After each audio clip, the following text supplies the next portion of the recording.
You're at home with your baby or toddler and it's a long day, so you're just feeling a little bit over it. So you open your phone and muscle memory makes you open that app. The next minute it's been 10, 20, maybe even 30 minutes, and then you look up and your kid's in front of you and you're like, where did I just go for a hot second? It's like you just disappeared and you feel so guilty and you think, thank God my kid didn't just scribble all over the walls and they're okay. And you do this quite often because it's habit, and all of the mum content makes you feel better, especially on those long days when you are alone with your children all day at home. But the thing is, underneath you wish that you didn't do it as often and you didn't do it in front of your kids. But no matter what you do, whether you put app limits on your phone or you decide to put it away for a bit, you just always seem to get the phone back out and you're just on that phone looking for something. That was me just months ago, and I mean, I've even gotten better. Like, there were times even a few years ago where I would actually plug my phone into the wall in the kitchen and I would just let my toddler sit in front of the TV and we would just do that for about half an hour or more. But now it's almost like this switch in my head where I don't even care to look on my phone anymore. I don't even want to open the apps. It's like that urge to do that is just completely gone. Literally, like something has just forced my brain to stop even wanting to consume. It's stopped my brain from consuming. And I know what you're thinking, oh, you're going to tell me to like delete the apps or delete my social media, but I can gladly say I haven't done any of that. I've still got all of my profiles. All the apps are still on my phone in the same places. Nothing has changed. It's just literally me. Something in my brain has just completely switched. So now I don't even feel the need to go and do that anymore. I don't even care to do that. I literally would rather do something else with my time than spend it on those apps. So in this video, I'll explain the one thing that I genuinely believe has done that to my brain, that has stopped me and actually forced my brain from consuming. So let's get into the psychology of it, because it's like our brain is always chasing this thing, right? And I feel like we all know about it now. It's dopamine hits that we're always trying to get from this app, and it's like we're always looking for it. And people have even now made, dopamine menus and everything to try to combat that feeling. But I think what happened for me was I had my first baby and I honestly felt so alone in it. I'd heard about breastfeeding and it was hard and all the things, but I honestly, because I'd never done it before, I didn't realize just how hard it actually was. And I still remember when I was in hospital and I was trying to feed, and I'd just gotten baby to start latching. That was like a whole thing for a couple of days, and then this nurse helped me get her on, and finally she was breastfeeding. And then it was like she was just feeding around the clock, and they say baby needs to feed every 1 to 2 hours when they're a newborn, but if they're having a feed that's like half an hour or an hour long, it's like you actually are feeding all day long, all through the night and all morning. And I still distinctly remember making a brand new Instagram account that was separate from my personal one, and I would just sit on it all the time. That was just how I coped. And not even just on Instagram, but I was also watching heaps of shows. Even when I did go home after a few days being in the hospital, she didn't stop. They still do feed so often, and I think I had a slow letdown as well. But even that feeling of being alone all the time, nothing is like that feeling where you go from being somebody that's working all the time, you're doing things and seeing people, then you have a baby, and then a couple of weeks or months in, it's like you're home alone with your baby so many hours of the day. And so I started watching shows. Like I watched, I don't know why, but like 6 or 7 seasons of 2.5 Men, and I watched Schitt's Creek 3 times over. All of the seasons I watched it 3 times over, and honestly, like I just couldn't stop. It was just my way of coping. And I thought, baby doesn't even want to sleep in her bassinet anyway, because she was such a clingy little baby. I had all really clingy babies that didn't like their bassinet. You know what, I'm just going to sit in the nursing chair and I'm just going to stay on my phone, and this is just what I'm going to do now. And it created this habit in me that was just like I was just always turning to my phone. And it was good for me at the time. It got me in touch with all these other mums, and I was seeing what they were doing, and it made me feel like, yeah, I wasn't alone, and it was good for me. But then I realized after a couple of kids that it was actually frazzling my brain and making everything worse. And I have a whole video on brain rot and like how bad it was for me to actually be on my phone and consume that sort of content, and that's like a whole other thing. But then what happened was I went from 1 to 2 kids, so we had a second baby, and I found that really, really hard. Like for me personally, I found that harder than becoming a first time mum.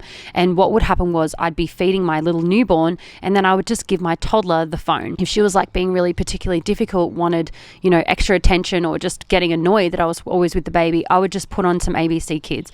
And yeah, that kind of worked for a little bit. But then what happened was my baby started to get bigger, and as she was sleeping in my carrier and I was able to like move around a little bit more, and I wasn't just feeding all the time, she was actually sleeping, I was like, I can actually start doing things with my toddler that's better than just watching content. I feel like for me, it took me time to go from that whole baby stage into the sort of toddler kid stage. And then things started to click for me. And I was like, yeah, I can actually buy my toddler Duplo and we can create things and she can spend time doing that. And then I got her Play-Doh and I got her paints and things. And at the same time, I was also doing a mindful parenting course and they were getting us to journal more. Suddenly I started, losing that craving or even just turning to my phone as much. And I didn't even realize it was happening at the time. But now what I realize is, and this is what people are starting to figure out more and more, is if you want your brain to stop consuming as much, if you want to force your brain to stop doing that, you've got to start creating. That is literally the key. And I know what you're going to say to me. You're going to say, I'm not creative at all. But this is something that I used to think too. And someone said it to me years ago is, okay, well, did you get dressed in the morning? That's creative. And even things that we don't consider creative, like putting on makeup or just anything, like even journaling is another example of things that we can do that are actually considered creating. They're not things like, you don't have to make an oil painting. You don't have to have pottery skills or anything, which are obviously amazing as well if you can do those things or you want to go try them.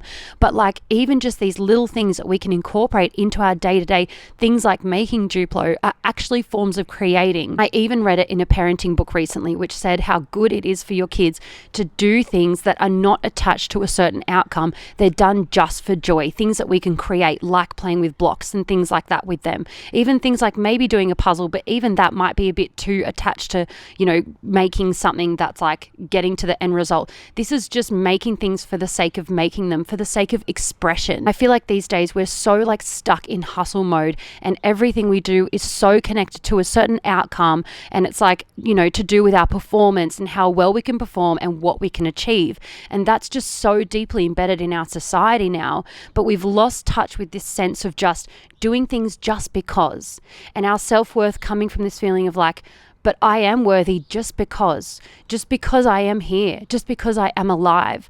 And just because of that, we can go and do these things that aren't tied to certain outcomes. Even recently, I had a colleague that was telling me about junk journaling, and it literally blew my mind. And it's the most incredible thing if you haven't heard of it. It's like, what you do is collect little things from your day or your week, and then you put them into a scrapbook or like a beautiful journal, and you can actually document this ongoing in your life. So what I started doing was, even when it was Penelope's first birthday the other month, I started collecting little things from her birthday party, little lolly wrappers, the cake topper, little, parts off little gifts and the birthday cards. And now I can actually put that into a beautiful junk journal for her to have when she's older and to look back on. And I can even just do it for myself. And I wish that I'd done it all this time while I was becoming a mum. Things like keeping little things from the hospital that, I may have just thrown in the bin. I could have looked back on and been like, oh my God, these were the snacks that I was eating while I was in birth, or this was whatever it is that you're doing at the time. And that is a whole form of creating in itself. And see, what we do is we tend to get caught up in this thing where we're chasing the dopamine from our phone. Like we're constantly chasing it and we're like looking for something, and it's giving us these dopamine hits, but we can actually get that from creating stuff instead. And it's even going to be more effective because it's more intrinsic and it's more connected to who we are as a person, and that feeling that we get of like, I made something and I feel good because I made something. That's something really ancient that's in us. That's just something that's in all of us as the human race, as humans. We are here to create and keep innovating and doing these things. And I feel like we've lost touch with that. We've become just so comfortable with just sitting on the couch and just consuming content or whatever, which, yeah, look, don't get me wrong, might have its place. Of course, like I love watching, certain shows and stuff, but it's not all that I do now. And now I'm so much more conscious of it. And it's actually made me get off my phone, which has in turn made me such a better mum. I'm nowhere near as frazzled. I'm not just scrolling. I'm not just like looking for this stuff. Now I'm actually like looking out for my kids and like connecting with them more. I don't feel like I'm, out on my own all the time. I feel like our day has more purpose because, even now I have even requested from family members and stuff, I don't want them to be gifted toys anymore because their attention span is just so short with toys and there's so much junk that collects. But also it's like, why not give them things that are, creative? So why not give them crafty things that we can do together? We can make things together that are just for fun, that are just because. So we can just do some painting, we can use glitter, and it's so fun to like get back into your kid again, into that kid mood and like go back to that inner child a little bit and like go to the craft shops and buy glue and paintbrushes and these things, and even the smell of the paints and everything and the glitter, like there's nothing like it. It's honestly so much fun and it just gives you such a better feeling. So what I'd recommend, if you do want to get off your phone and you feel like you're always, it wasn't even like conscious for me. It was just part of my everyday, just like scrolling a little bit. But if you're sick of it and you want to get off it, that is how you can do it. You can incorporate these little things into our day. Like we can start journaling. We can start, getting some Play-Doh, like just get some Play-Doh and do something, or even some clay and things like that. Even baking, all these things that are considered creative things, and that will help us to get off our phone and stop spending so much time and feeling that pull towards it all the time. And as I said, if you're feeling burnt out in motherhood, like you don't have the right tools or anything like that, I do have a freebie that I've put together. It's taken me so many years to figure this stuff out. Like it's taken me 3 kids later to get to these points where I do have these tools that I can reach for. So check that out in the description below. It's all free there to download, really easy. So anyway, I really hope that this video has helped some mums out there, or some parents, whatever, or even if you're not a mum, I really hope that this has actually helped you unlock something in your day today. And I'll talk to you in the next video. Bye.